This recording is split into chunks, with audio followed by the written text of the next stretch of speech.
I've opened more than 2,000 chests in my career. I've held beating hearts in my hands. I felt the difference between a healthy heart and one quietly losing the battle. For years, some of the worst damage I've seen on that operating table wasn't caused by poor diet. It wasn't smoking. It wasn't genetics. It was caused by medications, pills prescribed with the best intentions that were quietly working against the heart instead. I'm Dr. Kevin Atowale, cardio-thoracic surgeon. 25 years operating on hearts that reached the point where surgery was the only option left. Today, 5 specific medications that millions of people over 60 take every day. And with a 7-minute appointment, almost never covers. This is not about scaring you. It's about giving you the information you need to have a better conversation with your doctor. After 60, your body processes aging bodies and polypharmacy medications differently. Your kidneys filter more slowly. Your liver metabolizes drugs at a reduced rate. The average American over 65 takes 4 to 5 prescription drugs simultaneously. Some take 8 or more. Each drug was tested individually, approved individually. What happens when you combine 3 or 4 in a body already working harder than it used to? That question almost never gets answered in a standard appointment. I want to introduce you to someone. I'll call him Clarence. 74, retired electrician. Sharp, careful, did everything right, walked 2 miles every morning, watched what he ate, had every reason to expect his health was under control. Clarence came to me after his second cardiac event in 18 months. Exhausted. Not tired, exhausted, the bone-deep kind that doesn't lift after a full night's sleep. Muscle cramps woke him at 3 o'clock in the morning. His thinking had slowed in ways that frightened him. 3 doctors, same answer every time. Clarence, you're 74. This is normal. 2 years of that. When I reviewed his full medication list, every drug, every dose, I saw the problem within 5 minutes. Not one problem, 3 simultaneously for 2 years. We'll come back to Clarence because how his story ends is the whole reason I'm making this video. Pill 1. Statins and CoQ10, now the 5 pills. Statins. If you're over 65 in America, roughly 1 in 3 chance you're taking one right now. Atovastatin. Rosuvastatin. Simvastatin. The names change. The mechanism is the same. Statins save lives. For established heart disease. The evidence is clear. I prescribed them thousands of times. I stand behind that. But there's a consequence buried on page 14. Statins block something called the myelinate pathway. That pathway doesn't only produce cholesterol. It also produces CoQ10, coenzyme Q10. And that distinction changes everything. CoQ10 is a fuel your heart cells run on. Like engine oil. Without it, the engine runs rough and eventually it wears down. A 2005 meta-analysis replicated multiple times showed statins drop CoQ10 blood levels by 30 to 50% depletion in the organ that needs it most in a real patient. Fatigue that doesn't respond to rest, muscle weakness, mental fog, measurable reduction in cardiac function in a significant subset. Clarence had been on a high-dose statin for 2 years. 2 years of his heart running below capacity. And here's what should make you angry. CoQ10 testing is not standard practice, not in the guidelines. Some insurers won't even cover it. CoQ10 is over the counter. No patent, no profit margin, no financial incentive for anyone to add it to the standard protocol. I'm not calling it a conspiracy. I'm calling it a system with no incentive to ask an inconvenient question. The fix 100 to 200 milligrams of CoQ10 daily.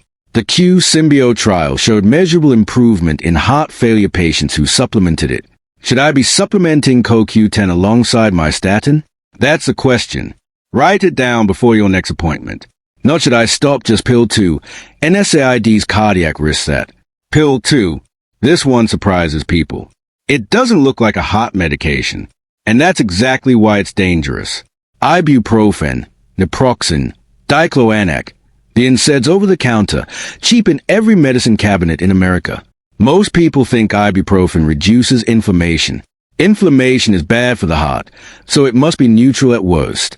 That logic is exactly backwards. NSAIDs block COX enzymes, but COX-2 specifically produces prostocycline, your blood vessel's natural protector. Keeps vessel walls flexible, prevents dangerous clotting, block COX-2, and you remove that protection. Simultaneously, regular NSAID use raises blood pressure 3 to 5 millimeters of mercury on average. 3 to 5 points sounds modest. Over 60 with arterial walls already less elastic.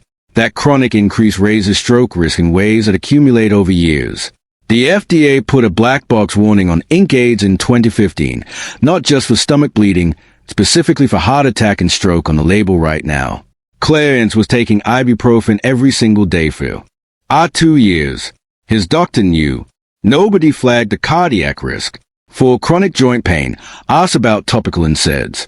Gels deliver the same anti-inflammatory effect locally with 90% less systemic absorption. For chronic background inflammation, curcumin with piperine has real evidence. 2 to 3 grams of omega-3 EPA and DHA daily has better cardiac data than most people realize. The Reduce It trial, 25% reduction in major cardiovascular events with high-dose omega-3. That is a number worth knowing. Don't stop a prescribed anti-inflammatory without your doctor. The goal is a better conversation, not self-prescribing. Pill 3. This is Pill 3. PPIs deplete nutrients, the one that took medicine an embarrassingly long time to recognize because it looks nothing like a cardiac drug. People buy it without a prescription. Take it with their morning coffee. Never think twice. Proton Pump Inhibitors. Omeprazole, pantoprazole, lansoprazole. Roughly 15% of the entire American adult population takes them. Many for years, some for decades. Here's what gets buried. Your stomach acid isn't the enemy. It's a gatekeeper. You need it to absorb vitamin B12. Block that acid long-term and you block B12 absorption. Not partially, almost completely. Why does a heart surgeon care about B12? Because it's essential for metabolizing homocysteine, an amino acid that when it builds up directly damages arterial walls. Elevated homocysteine is an independent risk factor for cardiovascular events. Comparable in some studies to high cholesterol, almost completely ignored in standard workups. A 2013 study in the journal Gut found long-term PPI users have B12 levels 30% lower than non-users in a population already losing B12 absorption naturally with age. After 60, your stomach produces less intrinsic factor. Drug-induced deficit on top of an age-related one. B12 deficiency looks like fatigue, memory problems, a tingling in the hands and feet that creeps in so gradually you barely notice at first. In severe, prolonged cases, irreversible neurological damage from a heartburn pill taken for 10 years because nobody checked levels annually. But PPIs don't stop there. They also deplete magnesium involved in over 300 enzymatic reactions in the human body. For the heart, magnesium regulates the electrical signals that keep your heartbeat steady. Deficiency is directly linked to arrhythmia, to cramps at 3 in the morning. Clarence's B12 came back critically low. His magnesium at the bottom of normal range, technically within range, so nobody acted on it. If you're on a long-term PPI, ask for B12 and magnesium levels. Ask whether there's a plan to eventually taper off a B12. Methylcobalamin 1, 0.0 micrograms sublingually under the tongue. Bypasses the absorption problem entirely. No stomach acid required. For magnesium completely 24 milligrams, 400 milligrams daily. Far better absorbed than magnesium oxide found in most cheap drugstore bottles. Don't stop a PPI abruptly. There's a rebound effect. Acid surges back harder than before. You feel worse and go back on the drug. Taper gradually. Statin depleting CoQ10. NSAID removing vascular protection. PPI blocking B12 and magnesium. All 3 in clearance simultaneously. 2 years.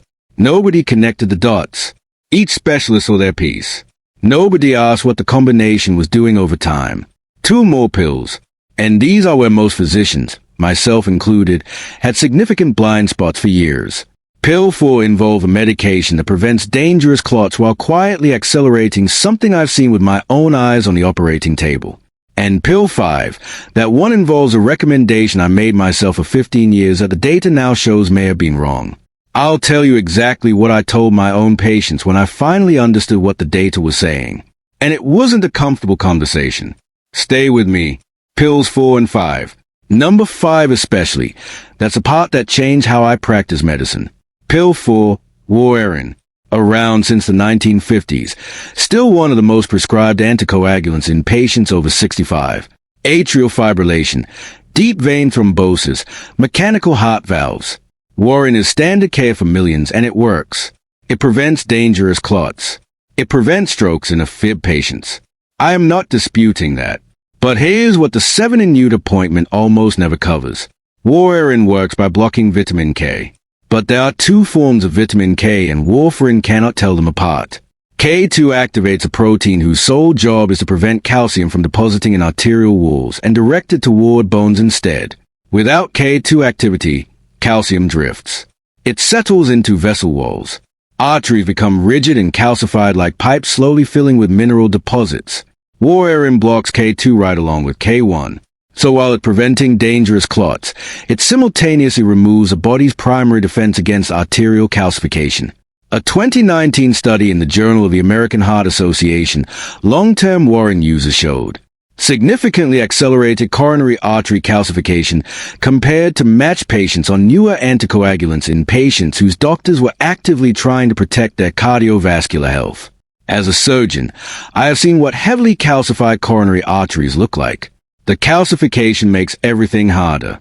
The surgery, the recovery, the long-term outcome. Does this mean Warfarin patients should stop their medication? Absolutely not. Untreated atrial fibrillation carries roughly 5% annual stroke risk. That is not a risk to dismiss. But it does mean asking 2 specific questions at your next appointment. First, given newer anticoagulant options today, is Warfarin still the best choice for me? Medications like Ixaban and rivaroxaban don't have the same K2 interference profile. Second, has anyone measured my coronary artery calcium score? A simple low-radiation CT scan gives a precise picture of what's happening inside your arteries right now. One of the most underused cardiac risk tools in existence. One scan tells you exactly what's happening. Changes treatment decisions significantly. Now, pill 5. This one is hardest for me to talk about. Not because the science is complicated, because I recommended it myself for years of patients who trusted me.